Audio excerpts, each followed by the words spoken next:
خاتم النبیین۔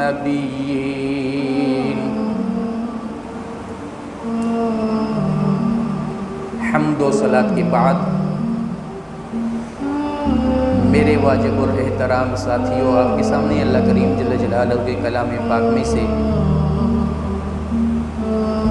چند کلمات پڑھنے کا شرف حاصل کیا ہے۔ دعا فرمائیں اللہ تعالیٰ جل جلالہ اپنے پیارے محبوب پاک علیہ الصلاۃ والسلام کے صدقے مجھ گنہگار کم علم بے عمل کو حق اور سچ بیان کرنے کی توفیق عطا فرمائے۔ اللہ کریم جل جلالہ اپنے فضل و کرم سے اپنے محبوب کے صدقے مجھے حق سچ سنا کر آپ تمام سامعین کو سن کر اسے قبول کرنے اور اس پر عمل کرنے کی توفیق رفیق عطا فرمائے۔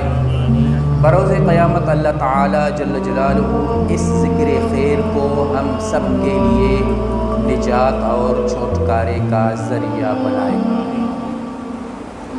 اللہ رب العالمین جل جلالہ نے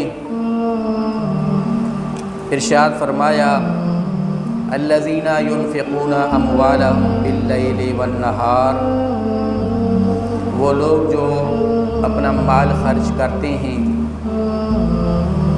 رات میں اور دن میں، سرًا وعلانیہ، چھپے ہوئے اور ظاہر، فلہم اجرہم عند ربہم، بس ان لوگوں کے لیے ان کے رب کے پاس بہت بڑا اجر ہے، ولا خوف علیہم ولا ہم یحزنون، اور نہ انہیں کسی چیز کا خوف ہے اور نہ وہ غمگین ہوں گے۔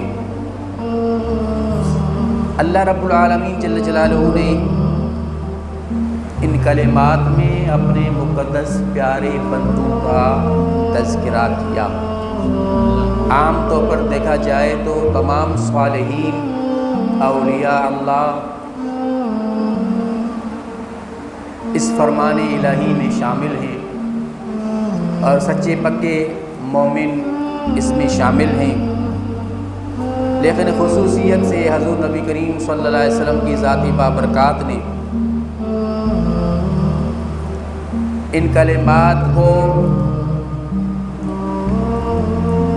سیدنا علی المرتضیٰ رضی اللہ تعالی عنہ کی طرف اشارہ کرتے ہوئے بلکہ صریحاً فرمایا۔ سیدنا عبداللہ ابن عباس رضی اللہ تعالی عنہ فرماتے ہیں کہ حضرت سیدنا علی المرتضیٰ رضی اللہ تعالی عنہ نے ایک موقع پر 4 درہم اللہ رب العالمین جل جلالہ کی راہ میں خرچ کیے، صدقہ کیا، خیرات کیا، جس میں 1 درہم سیدنا علی المرتضیٰ نے رات میں خیرات کیا، اور 1 درہم دن کو خیرات کیا، اور 1 درہم چھپ کر لوگوں سے چھپا کر خیرات کیا، اور 1 درہم سب کے سامنے خیرات کیا۔ اللہ رب العالمین جل جلالہ کو حضرت سیدنا علی المرتضیٰ رضی اللہ تعالی عنہ کا یہ عمل اتنا محبوب اور پسند لگا کہ اللہ کریم جل جلالہ نے ان کلمات کو نازل فرما دیا، جبریل سے حکم دیا، جاؤ جبریل یہ کلمات، یہ آیات جا کر میرے محبوب کو پہنچا کر آؤ کہ وہ لوگ جو اپنا مال خرچ کرتے ہیں رات میں دن میں، چھپ کر، ظاہراً اعلانیہ، تو وہ وہی لوگ ہیں کہ جن کے لیے اللہ رب العالمین کے پاس بڑا اجر و ثواب ہے، اور پھر وہ نہ غمگین ہوں گے اور نہ انہیں کوئی خوف ہوگا۔ اچھا، حضور نبی کریم صلی اللہ علیہ وسلم کی ذاتی بابرکات کہ دوسرے صحابی حضرت سیدنا انس بن مالک رضی اللہ تعالی عنہ، جو کہ 10 برس مسلسل آپ کی خدمت اقدس میں رہے، آپ فرماتے ہیں کہ میں حضور کی خدمت اقدس میں خدمت کے فرائض انجام دے رہا تھا، تو کہیں سے ایک تحفہ کے طور پر، ہدیہ کے طور پر ایک مرغا بنا ہوا مرغا کسی نے پیش کیا۔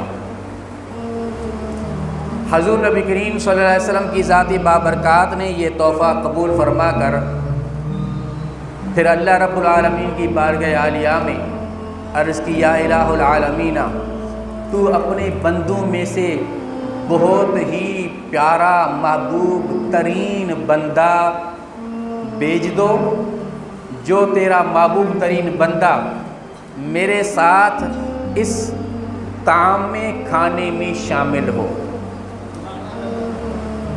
جو میرے ساتھ کھانے میں شامل ہو۔ لیکن بندہ کون؟ جو تیری بارگاہ میں محبوب ترین بندہ۔ حضرت سیدنا انس بن مالک رضی اللہ تعالیٰ عنہ فرماتے ہیں کہ میں اسی سوچ میں پڑ گیا، چونکہ حضور نے یہ دعا کی، یا اللہ اپنا محبوب ترین بندہ بھیج دے۔ میرے دل میں یہ خواہش پیدا ہوئی کہ میرے خاندان میں سے کوئی بندہ آ جائے کہ یہ دعا میرے خاندان والوں کے حق میں اللہ کی بارگاہ میں مقبول ہو۔ اللہ رب العالمین جل جلالہ کی ذات و بابرکات کی منشا کے مطابق حضرت سیدنا علی المرزا تشریف لے آئے۔ آ کر پوچھا، اے انس بتاؤ حضور نبی کریم علیہ السلام کہاں ہیں، کیا فرما رہے ہیں؟ آپ نے عرض کیا، علی حضور نبی کریم علیہ السلام اپنے معمولات میں، اپنے کام میں مشغول ہیں، مصروف ہیں۔ اور دل میں حضرت انس کے دل میں یہ خیال ہے کہ کچھ دیر حضرت علی رضی اللہ تعالیٰ عنہ رک جائیں، ہو سکتا ہے میرے خاندان والوں میں سے کوئی آ جائے۔ کہ حضور نے دعا کی ہے، یا اللہ جو تیرا محبوب ترین بندہ ہو، یہ بندہ میرے پاس بھیج دو جو اس کھانے میں شریک ہو۔ اللہ رب العالمین جل جلالہ کے محبوب علیہ السلام کی بارگاہ میں تھوڑی دیر وقت توقف کے بعد حضرت علی پہنچتے ہیں۔ اس کے بعد حضور نبی کریم علیہ السلام حضرت انس سے فرماتے ہیں، انس بتاؤ یہ طریقہ تو نے کیوں اپنایا؟ جب علی آ رہے تھے آپ اس کو چھوڑ دیتے؟ حضرت علی کو یہ اپنا کہتے کہ حضور اپنے معمولات میں مصروف ہیں، آپ اس کو ان کو چھوڑ دیتے۔ عرض کی، یا رسول اللہ صلی اللہ علیہ وسلم، میں نے چاہا، میری یہ خواہش تھی، چونکہ میں نے آپ کی دعا مبارک سنی تھی، میں نے آپ کی دعا سنی تھی، تو میں نے چاہا کہ یہ دعا میرے خاندان والوں میں سے کسی کو نصیب ہو جائے۔ اس لیے میں نے حضرت علی المرتضیٰ سے یہ کہا کہ حضور اپنے معمولات میں مصروف ہیں۔ یہ سن کر نبی کریم علیہ السلام نے فرمایا کہ اللہ رب العالمین کا ہر بندہ اپنی قوم سے محبت رکھنے والا ہوا کرتا ہے، اپنی قوم کا چاہنے والا ہوتا ہے۔ معلوم ہوا کہ آج بھی ہمارے دور میں ہر ایک اپنے قبیلے قوم سے محبت کرتے ہیں نا۔ ویسے تو مومن ہونے کے ناطے سے ہم سب سے محبت کرتے ہیں، سارے مسلمان ہم آپس میں محبت کرتے ہیں اور کرنی چاہیے۔ حق یہ ہے کہ محبوب نے تو یہ ہمیں تعلیم دی کہ تمام مومن ایک جسم کی مانند ہونا چاہیے۔ پوری دنیا میں مشرق میں ایک مومن ہے اور مغرب میں رہنے والے مومن کو اگر تکلیف ہو تو وہ مغرب میں رہنے والا اپنے مشرق میں رہنے والے بھائی مومن کی تکلیف کا احساس وہاں بھی ظاہر کرے اور اسے محسوس ہو کہ فلاں جگہ پر میرا بھائی کیوں تکلیف میں ہے۔ مومن ایسا ہونا چاہیے۔ اللہ ہمیں ایسا ایمان نصیب فرمائے۔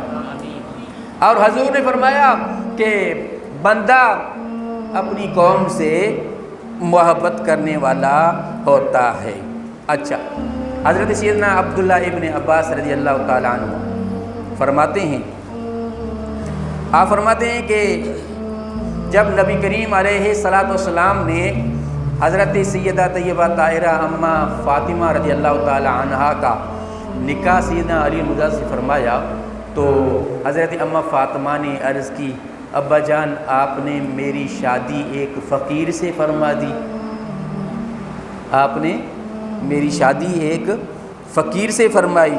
تو نبی کریم علیہ السلام نے فرمایا، اے فاطمہ کیا تو اس پر راضی نہیں ہے؟ کیا تو اس پر راضی نہیں کہ کہ اللہ کریم جل جلالہ نے آل زمین میں سے، زمین میں جتنے بھی لوگ رہتے ہیں ان آل زمین کے رہنے والوں میں سے گروہ انبیاء میں تیرے ابا کو اللہ نے چنا ہے، تو گروہ صالحین میں سے تیرے خاوند علی المرزا کو چنا ہے، کیا تو اس پر راضی نہیں ہے؟ اندازہ لگاؤ کہ سیدنا علی المرزا کا مقام اللہ کی بارگاہ میں اور اللہ کے محبوب کی بارگاہ میں کیا ہے۔ ہم دعویٰ تو کرتے ہیں کہ سیدنا علی المرزا کے چاہنے والے ہیں، لیکن ہمیں چاہیے کہ ہم اس دعویٰ کا حقیقی اصل جوہر جو ہے اپنے اندر پیدا کریں، ان کے نقشے قدم پر چلنے کی کوشش کریں۔ درود پاک کرو، اللہم صلی وسلم دائما ابدا علی حبیبک خیر الخلق کلہم۔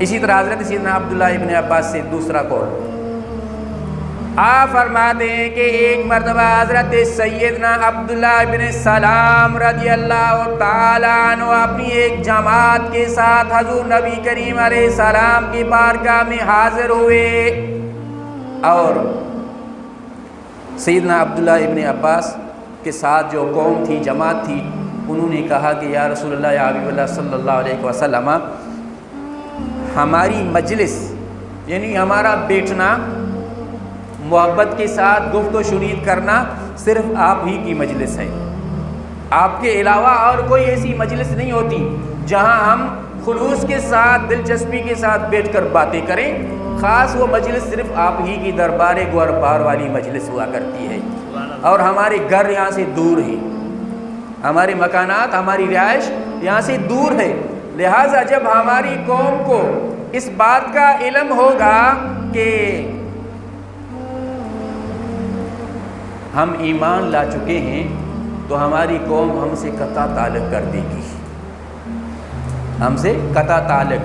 فی زمانہ آج بھی اگر کوئی غیر مسلم اسلام قبول کرتا ہے تو اسلام قبول کرنے والے کے جو خاندان والے ہوتے ہیں وہ سارے کے سارے قطع تعلق کر دیتے ہیں۔ تو اسی طرح سیدنا عبداللہ بن سلام کی قوم جماعت نے کہا کہ ہم سے قطع تعلق کر دیں گے۔ اللہ کے محبوب علیہ الصلوۃ والسلام نے فرمایا، جب اللہ رب العالمین جل جلالہ اور اللہ کا رسول تمہارا مددگار ہے تو تم کس بات کا خوف رکھتے ہو؟ اللہ رسول تمہارے مددگار ہیں۔ پھر نبی کریم علیہ الصلوۃ والسلام کی ذاتی بابرکات اپنی مسجد شریف میں تشریف لے آئے۔ اللہ اپنے محبوب کے صدقے ہمیں بھی اس مسجد میں نماز عبادت کرنے کی سعادت سے سرفراز فرمائے۔ سرکاری دو عالم صلی اللہ تعالی وسلم جب تشریف لائے، کیا دیکھتے ہیں آپ کے صحابہ کرام رضوان اللہ تعالی علیہم اجمعین عبادت میں مصروف، کوئی قیام میں ہے تو کوئی رکوع میں ہے تو کوئی سجدہ میں ہے، کوئی تسبیح و تحلیل کر رہا ہے، کوئی ذکر و اذکار، کوئی تلاوت قرآن۔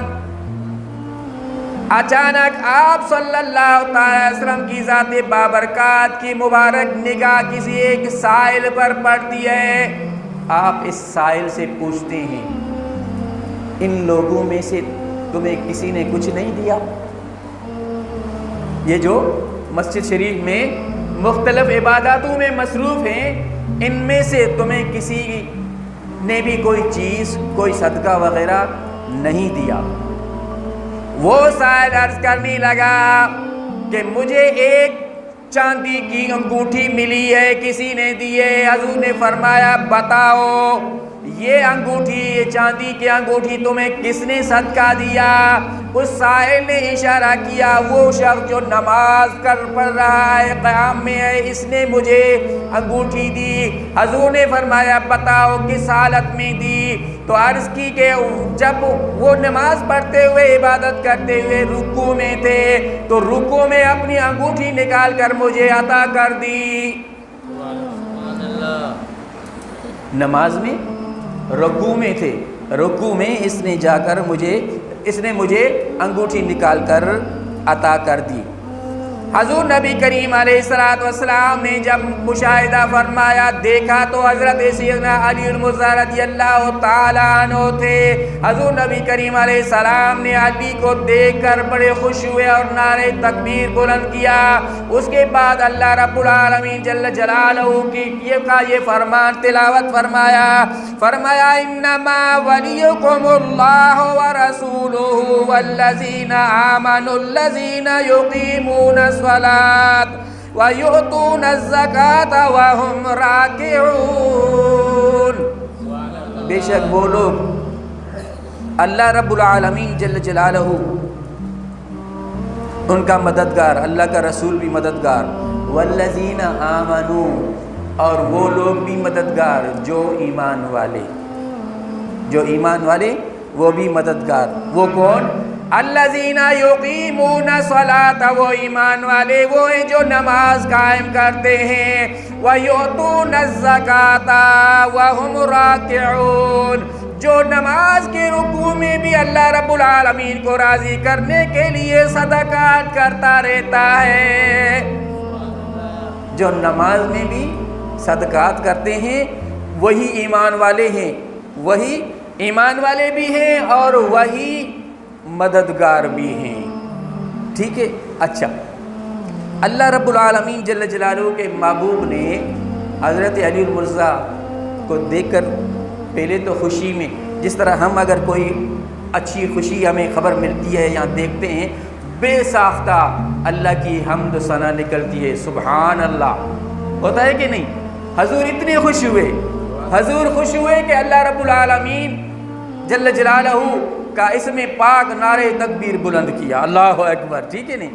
اور پھر اس کے بعد حضور نے فرمایا کہ اللہ رب العالمین نے جو فرمایا ہے کہ اللہ رب العالمین بھی ان کا مددگار ہے اور اللہ کا رسول بھی ان کا مددگار ہے اور مومن اہل ایمان والے بھی ان کے مددگار۔ لیکن اس وقت آپ کی ظاہری توجہ حضرت علی کی طرف تھی، سیدنا علی المرتضیٰ کی طرف، کیونکہ انہوں نے سائل کو انگوٹھی دی تھی، تو حضور نبی کریم صلی اللہ علیہ وسلم نے فرمایا کہ حضرت علی المرتضیٰ بھی گویا کہ ہمیشہ کے لیے اللہ کے بندوں کے مددگار ہیں۔ اچھا، تو اس سے معلوم ہوا کہ اللہ رب العالمین جل جلالہ کی ذات و بابرکات کی دربار میں جو حضرت علی المرتضیٰ کی عظمت ہے، اس کا اللہ بھی اظہار کر رہا ہے اور محبوب کریم علیہ السلام بھی اس بات کا اظہار کر رہا ہے۔ اچھا، اس طرح کہ نبی کریم علیہ السلام نے اس آیت مبارکہ کا مصداق حضرت علی المرتضیٰ کو قرار دیا، ٹھیک ہے نہیں؟ اچھا، پھر اللہ رب العالمین جل جلالہ کی ذات و بابرکات نے تمام مومنوں کو، اہل ایمان کو، لیکن خصوصیت کے ساتھ خوش نصیب اسے ہی کہتے ہیں جسے خود حضور نبی کریم صلی اللہ علیہ وسلم ایمان فرمائے کہ یہ میرا غلام ایمان والا ہے، وہ تو خوش نصیبی کہا جائے گا نا۔ لہٰذا حضرت علی المرتضیٰ رضی اللہ تعالیٰ عنہ کی جانب اشارہ کرتے ہوئے حضور نے فرمایا کہ ان ایمان والوں میں سے وہ ہے جو نماز میں رکوع میں صدقہ دے رہے ہیں، ٹھیک ہے نہیں؟ تو گویا کہ سریعاً حضور نبی کریم علیہ السلام حضرت علی المرتضیٰ کے ایمان کی گواہی دے رہے ہیں۔ بتاؤ کہ جس کے ایمان کی گواہی حضور دیں اس کے ایمان کا کیا عالم ہوگا۔ اچھا، اسی طرح پھر کمال کی بات تو یہ ہے کہ اللہ کریم جل جلالہ نے یہ آیت مبارکہ نازل پہلے ہی فرمائی تھی، لیکن اس کی تصدیق حضرت علی المرتضیٰ سے بعد میں کروا رہا ہے۔ اللہ نے آیت پہلے بھیجی ہوئی تھی لیکن تصدیق بعد میں سیدنا علی المرتضیٰ کے اقوال و افعال سے کروا رہا ہے۔ اس سے اندازہ لگاؤ کہ اللہ کی بارگاہ میں حضرت علی المرتضیٰ کا کیا مقام ہے۔ درود پاک پڑھیے تو میں عرض کروں۔ اللہم صلی وسلم دائما ابدا علی حبیبک خیر الخلق کلہم۔ جس طرح اللہ کی بارگاہ میں سیدنا علی المرتضیٰ کا بڑا مقام ہے نا، بڑی عظمت ہے، اسی طرح حضور کی بارگاہ میں بھی حضرت علی المرتضیٰ کی بڑی شان ہے۔ حضور کی بارگاہ میں بھی اللہ کے برگزیدہ بندے سیدنا علی المرتضیٰ کی بڑی شان ہے۔ درود پاک پڑھیے تو میں عرض کروں۔ اللہم صلی وسلم دائما ابدا علی حبیبک خیر الخلق کلہم۔ سرکاری دو عالم صلی اللہ تعالی علیہ وسلم کی بارگاہ عالیہ میں حضرت سیدنا علی المرضی عرض کرنے لگے، یا رسول اللہ، یا حبیب اللہ صلی اللہ تعالی علیہ وسلم، نہ جانے کیوں لوگ مجھ سے حسد کرتے ہیں، مجھ سے حسد پتہ نہیں کیوں لوگ کرتے ہیں۔ سیدنا علی المرضی عرض کرتے ہیں، یا رسول اللہ، لوگ مجھ سے حسد کیوں کرتے ہیں؟ نبی کریم علیہ الصلوۃ والسلام نے فرمایا، اما ترضى ان تكون رابعا اربعا من يدخل الجنة انا وانت والحسن والحسين وازواجنا عن ايماننا وشمائلنا وذرياتنا خلف ازواجنا او كما قال۔ سرکاری دو عالم صلی اللہ تعالی وسلم نے فرمایا، اے علی، تو اس بات پر راضی نہیں ہو کہ اللہ رب العالمین جل جلالہ کی فضل و کرم سے آپ ان چاروں میں سے ایک ہیں جو جنت میں داخل ہوں گے، چاروں میں سے چوتھے آپ ہو جو جنت میں داخل ہوں گے۔ کیسے؟ فرمایا کہ انا و انتا، اے علی، ایک میں اور ایک تو، والحسن والحسین، اور حسن اور حسین رضی اللہ تعالی عنہما۔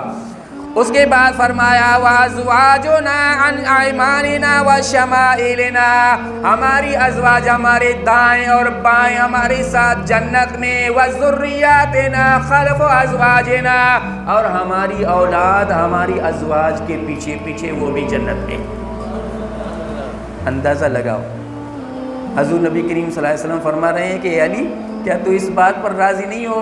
لوگ اگر حسد کرتے ہیں تو کرنے دو، تمہارا مقام کیا ہے، تم اپنے آپ کو پہچانو۔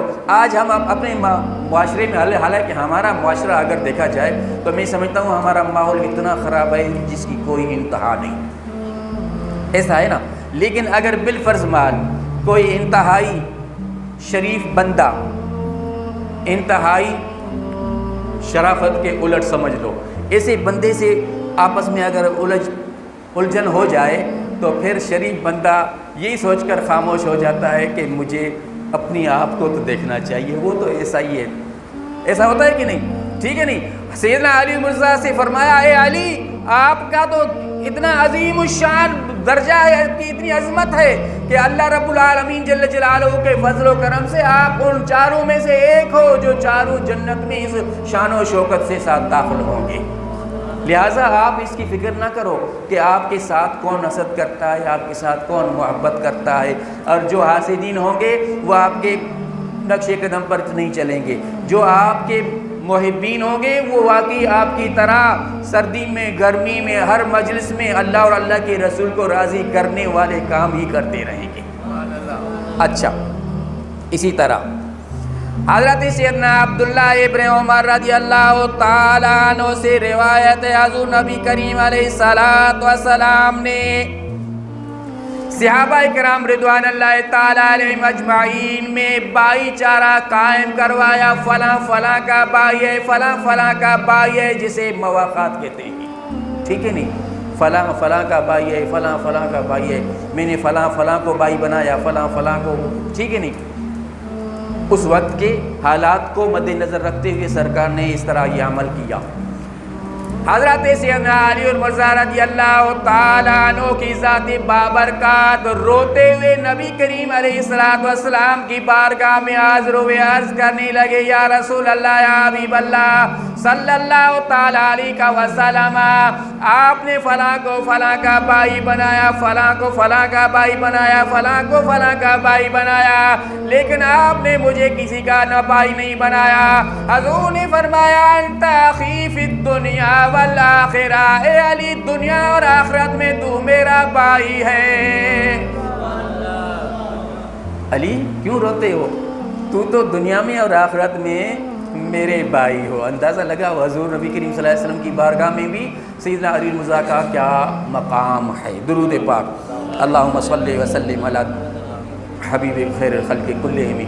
اسی طرح حضور نبی کریم صلی اللہ علیہ وسلم کی ذات بابرکات فرماتے ہیں، النظر الی وجہ علی عبادہ، حضرت سیدنا علی المرضی کو دیکھنا عبادت ہے۔ ویسے میرا تو ایمان ہے سیدنا علی المرضی کو بڑے اعلیٰ درجہ رکھتے ہیں، میرا ایمان ہے کہ ہر صحابی نبی کو دیکھنا عبادت ہے، ہر صحابی نبی کو دیکھنا عین عبادت ہے، بلکہ چھوٹی عبادت بھی نہیں، میرا ایمان ہے کہ بہت اعلیٰ درجے کی عبادت ہے۔ صحابہ کے بعد درجہ ہے تابعین کا، اور تابعی تب ہوتا ہے جب ایمان والی حالت میں اللہ کے پیارے محبوب علیہ السلام کے صحابی کی زیارت کرے، صحابی کی زیارت کرے تو وہ تابعی ہوتا ہے، اور اس کے بغیر کوئی تابعی ہو ہی نہیں سکتا، اس کے بغیر کوئی تابعی ہو ہی نہیں سکتا۔ جب کوئی تابعی صحابہ کے دیکھے بغیر ہو ہی نہیں سکتا، بتاؤ کہ صحابہ کو دیکھنا کتنی اعلیٰ درجے کی عبادت ہے، ہاں بہت ہی بڑی عظیم نعمت ہے صحابہ کو دیکھنا، اور پھر سیدنا علی المرزا کا دیکھنا یہ تو اور اعلیٰ درجے کی عبادت ہے، ٹھیک ہے نہیں۔ اسی طرح حضور نبی کریم صلی اللہ علیہ وسلم نے فرمایا ذکر علی عبادت، علی المرزا کا ذکر کرنا بھی عبادت ہے، ان کا ذکر کرنا بھی عبادت ہے۔ بلکہ مفسرین نے لکھا کہ ذکر الانبیاء عبادت و ذکر الصالحین کفارہ، انبیاء کا ذکر خیر کرنا عبادت تو صالحین کا ذکر خیر کرنا گناہوں کا کفارہ، اور گناہوں کا کفارہ جو چھوٹے چھوٹے گناہ ہوتے ہیں نا، وہ جتنے بھی نوافلی استحبابی عبادات ہے وہ کرتے جاؤ، وہ گناہوں کے کفارے بنتے جاتے ہیں۔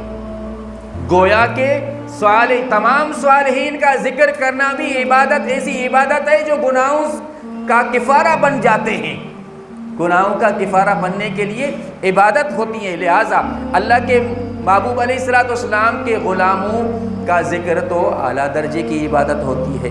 اچھا، اسی طرح حضور نبی کریم صلی اللہ علیہ وسلم کی ذاتی بابرکات نے ایک موقع پر فرمایا من اراد ان ينظر الى آدم فی علمہ وَإِلَى نُوحٍ فِي فَهْمِهِ وَإِلَى إِبْرَاهِيمَ فِي حِلْمِهِ وَإِلَى يَحْيَى بن زكريا فِي زُهْدِهِ وَإِلَى موسیٰ علیہ السلام فِي بطنه فَلْيَنْظُرْ إِلَى علی بن ابی طالب او کما قال۔ محبوب کریم علیہ السلام فرماتے ہیں کہ جو شخص تم میں سے یہ ارادہ رکھے، تو جو شخص یہ تم میں سے چاہے کہ میں حضرت سیدنا آدم علیہ السلام کو دیکھوں، لیکن کس صورت میں کہ ان کو اللہ کریم جل جلالہ نے کتنا علم عطا کیا، علم کی صورت میں اگر تم نے آدم علیہ السلام کو دیکھنا ہے، حضرت میری معلومات کے مطابق اللہ کریم جل جلالہ کی ذات و بابرکات نے حضرت آدم علیہ السلام کو جو علوم عطا فرمائے تھے، ان علوم میں سے صرف اسماء جو ہیں، نام جو ہیں، صرف نام، مخلوقات کے نام، ٹھیک ہے نہیں، مخلوقات کے نام، انسان، جن، چرند پرند، جانور وغیرہ، مخلوقات کے ناموں میں سے 1000 نام اللہ نے سکھائے، لیکن صرف سکھائے نہیں، ٹھیک ہے نہیں، نام تو جانتے ہیں، مثلا پتھر بھی تو ایک مخلوق ہے نا، پتھر بھی مخلوق ہے، پتھر تو ہمیں بھی پتہ ہے کہ پتھر کا نام پتھر ہے، ٹھیک ہے، لیکن ہمیں اتنا معلوم نہیں کہ پتھر کتنے اقسام کے ہیں، اور یہ پتھر کس کس کام میں آتے ہیں، کس کس کام میں آتے ہیں، کہاں کہاں استعمال ہوتے ہیں، یہ پوری ڈیٹیل اللہ کریم جل جلالہ نے حضرت آدم علیہ السلام کو سکھا دی۔ وہ ایک مخلوق، ایک نام نہیں، 1000 نام، ٹھیک ہے نہیں، اتنے ناموں کی ڈیٹیل اللہ کریم جل جلالہ نے، دوسرا علم تو دوسری جگہ پر، اپنی جگہ پر، صرف نام، اسماء کے جو فضائل ہیں، اسماء کے اندر جو قابلیت ہے، وہ آدم علیہ السلام کو اتنے نام اللہ کریم نے سکھائے۔ اللہ کے محبوب علیہ السلام فرماتے ہیں اگر تم میں سے کوئی چاہے کہ آدم علیہ السلام کو اس کی علم کی حیثیت سے دیکھا جائے، اسے دیکھنا چاہے، یا نوح علیہ السلام کو اس کی فہمیت سمجھ کے مطابق اسے دیکھنا چاہے، یا ابراہیم علیہ السلام کی ذات بابرکات کو حلم و بردباری کی حیثیت سے دیکھنا چاہے، یا حضرت یحییٰ بن زکریا علیہ السلام کو اس کی زہد و تقوی کے بارے میں دیکھنا چاہے، یا موسیٰ علیہ السلام کی پکڑ کے بارے میں دیکھنا چاہے، فَلْيَنْظُرْ، بس اسے چاہیے کہ وہ دیکھ لے حضرت علی ابن ابی طالب رضی اللہ تعالی عنہ۔ اندازہ لگاؤ کہ محبوب کریم علیہ السلام فرماتے ہیں کہ جو انبیاء کرام علیہ السلام کے اوصاف ہیں نا، جو صفات اللہ نے انبیاء کو دی ہے نا، وہ انہی اوصاف کا تذکرہ اللہ کے محبوب علیہ الصلوۃ والسلام حضرت سیدنا علی المرتضیٰ کے بارے میں ارشاد فرما رہے ہیں۔ معلوم ہوا کہ حضور نبی کریم صلی اللہ علیہ وسلم کے پیارے داماد، چچا زاد بھائی، دنیا و آخرت میں بھائی سیدنا علی المرتضیٰ رضی اللہ تعالی عنہ کی ذات میں اللہ کریم جل جلالہ کی ذات و ببرکات نے انبیاء کرام علیہ السلام کے اوصاف بھی رکھے تھے۔ اسی لیے اللہ نے فرمایا جس طرح، بلکہ حضور نبی کریم صلی اللہ علیہ وسلم کی ذات و ببرکات نے سیدنا علی المرتضیٰ کے لیے دعا فرمائی۔ کیا دعا فرمائی؟ حضور نبی کریم علیہ السلام کی ذات بابرکات نے حضرت سیدنا علی المرتضیٰ کے مبارک سینے پر اپنا رحمت والا ہاتھ رکھ کر اللہ کی بارگاہ میں عرض کی، اللہم املا قلبہ علما و فہما و حکما و نورا۔ سینے مبارک پر ہاتھ رکھا حضور نے حضرت علی کے سینے پر، اور دعا کی، یا اللہ اس سینے کو، اس دل کو، جو اس سینے کے اندر جو دل ہے، قلب ہے، اس قلب کو، اس دل کو یا الہ العالمین علم سے، فہم سے، حکمت سے، نور سے بھر دے۔ کس سے؟ علم، حکمت، نور، فہم، یا اللہ اس دل کو ان نعمتوں سے بھر دے۔ حضور نبی کریم علیہ السلام کی ذات بابرکات نے دعا فرمانے کے بعد تھوڑی ہی دیر گزری تھی، اس کے بعد حضرت علی المرتضیٰ سے مخاطب ہو کر فرمایا، اے علی اخبرنی ربی عز و جل انہ قد استجاب لی فیکا۔ اے علی مبارک ہو تجھے کہ تیرے حق میں اللہ کریم جل جلالہ کی ذات و بابرکات نے میری دعا قبول فرما لی ہے۔ جو میں نے دعا کی، یا اللہ اس دل میں علم، حکمت و فہم، نور سے بھر دے۔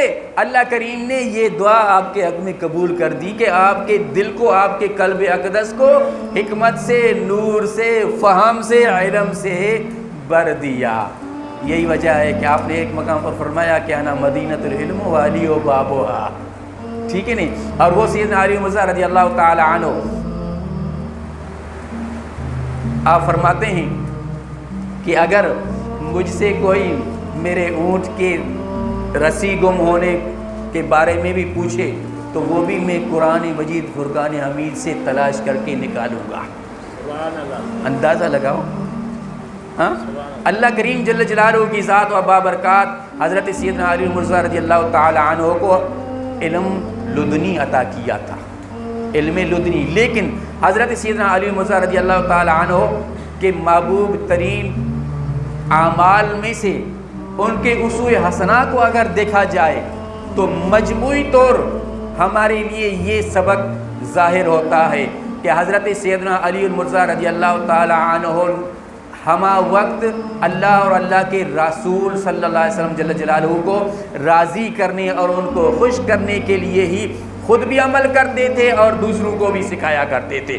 آج ہم ہیں، اپنا محاسبہ کریں۔ میں اگر واقعی سیدنا علی المرتضیٰ رضی اللہ تعالی عنہ کو چاہنے والا ہوں تو مجھے چاہیے کہ میں آپ کے نقش قدم پر چلنے کی کوشش کروں۔ آپ کا عبادت کا یہ عالم تھا، عبادت کا یہ عالم تھا۔ تو جب اذان نماز کا وقت آتا تو آپ کا مبارک چہرہ متغیر ہو جاتا تھا، نماز کے وقت آتے ہی آپ کے چہرے کا رنگ مبارک تبدیل ہو جاتا تھا، اور آپ فرماتے تھے اب دنیا میں سب سے بھاری ذمہ اور بھاری کام کرنے کا وقت آ چکا ہے۔ وہ کام کیا تھا؟ عبادت، نماز یعنی نماز اتنا آپ، اور پھر نماز میں آپ اتنے مشغول ہو جاتے تھے کہ ویسے آپ کو تکلیف مشہور ہے کہ آپ کی پنڈلی میں، ٹانگ میں تیر لگا، نکال نہیں سکتے تھے، لوگ چھوڑتے نہیں کہ تکلیف ہے۔ کسی نے مشورہ دیا حضور آپ نماز پڑھیں، جب نماز شروع کی ساتھیوں نے تیر نکالا اور آپ کو احساس تک نہیں ہوا۔ آج ہم ہیں، اگر تھوڑی سی تکلیف ہوتی ہے تو میں سمجھتا ہوں کہ باہر شاید کم، لیکن نماز شروع کریں تو اور زیادہ بڑھ جاتی ہے، یا میں غلط کہہ رہا ہوں؟ اگر یہ کیفیت ہے تو سمجھ لو کہ ہم صرف زبانی دعویٰ کرتے ہیں کہ مولا علی ہمارے مولا ہیں، لیکن حقیقی مولا نہیں۔ حقیقی مولا تب سمجھ لو جب سیدنا علی المرتضیٰ کی طرح ہمیں بھی جب نماز شروع کریں تو ساری دنیا کے خیالات وسواس تکالیف ساری دور ہو جائیں، ساری ختم ہو جائیں۔ اور یہ حضور سیدنا علی المرتضیٰ کے علاوہ خود حضور نبی کریم صلی اللہ علیہ وسلم کی ذات بابرکاہ کا معمول کریم تھا کہ جب آپ پریشان ہوتے تو عبادت کے لیے مسجد کی طرف متوجہ ہوتے۔ ہمیں پریشانی ہوتی ہے تو ہم ایک دوسرے کے پاس بھاگتے ہیں، یہ مجھ سے ہو گیا، یہ مجھے تکلیف ہے، یہ ہے، یہ ہے، یا میں غلط کہہ رہا ہوں؟ جبکہ حضور نبی کریم صلی اللہ علیہ وسلم اور آپ کے غلاموں نے تو ہمیں یہی سب درس دیا، ہمیں تو یہ سکھایا، اگر تم پریشان ہو جاؤ اللہ کی طرف متوجہ ہو جاؤ۔ اور جب اللہ رب العالمین کی طرف بندہ متوجہ ہوتا ہے تو اللہ کی طرف ایک قدم بڑھاؤ، اللہ 70 قدم آگے بڑھتا ہے۔ یہ سبق، یہ درس ہمیں سیدنا علی المرتضیٰ بھی دے رہے ہیں۔ اللہ کریم اپنے محبوب کے صدقے ہم سب کو صراط مستقیم پر چلنے کی توفیق نصیب فرمائے۔ حضور نبی کریم صلی اللہ علیہ وسلم کے صحابہ کے ساتھ، خلفاء راشدین کے ساتھ سچی پکی محبت نصیب فرمائے۔ زندگی نے وفا کی تو آئندہ جمعہ وما علینا الا البلاغ، جنہوں نے 4 سنتیں نہ پڑھی وہ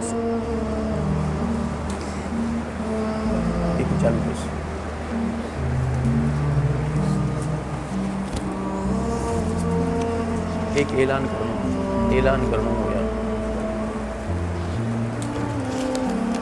یہ ایک اعلان سماعت فرمائیں۔ انشاءاللہ العزیز بروز ہفتہ، آج جمعہ ہے، کل بروز ہفتہ بعد نماز مغرب ایک عظیم الشان ایثار ثواب کا پروگرام ہے 11ویں شریف کے نام سے جانوروں کے ہسپتال ہب میں، جس میں خصوصی خطاب حضرت قبلہ سائیں سید بسم اللہ شاہ دامت برکاتہم العالیہ فرمائیں گے۔ ضرور شرکت فرما کر ثواب دارین حاصل کریں۔